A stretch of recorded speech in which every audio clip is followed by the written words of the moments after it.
Çfarë mesazhi përfundimtor do t'i jepni rinisë dhe besimtarëve?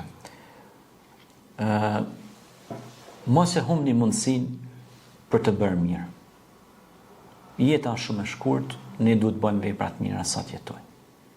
Prandaj, bëj mirë se do gjesh mirë. Zoti ka thënë Kur'an hel jazau li ihsani ila ihsan. Mirësia me mirësi ka me të kthy. Nëse ti e bën të mirë për hir të Zotit, ka me ta shumëfishu Zoti. Andaj, bëne mirësinë modus vivendi, mënyrë të jetuarit. Pra bëne shprehi mirësinë. Jeto me mendimin e mirë, me veprimin e mirë dhe bashkëpuno në punë të mira. Kështu na mëson edhe Zoti në Kur'an që me bashkëpunu pra në punë të mira. Pastaj Zoti thot Kur'an innal ladhina amanu wa amilus salihat ulaika hum khairul bariyah. Ata që bëjnë vepra të mira janë krijesat më të dashtuna tek one, te Zoti. Pra kush ko kanë krijesat më të dashtuna tek Zoti, ata që bëjnë vepra të mira.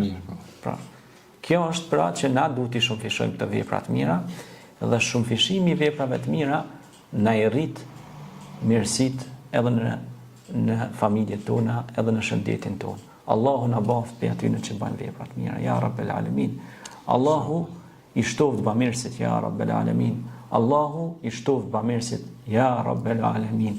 Sepse grada më e lartë është të qenurit muttaqin ose muhsin bamirës. Kur edhe Zoti ka thonë Kur'an, hudel lil muttaqin. Ky Kur'an është udhëzim për bamirësit. I ka ngrit më së larti. Na bëf Zoti për tyne, ja Rabbel Alamin. Amin. Faleminderit edhe një herë. Faleminderit për përgjigjet.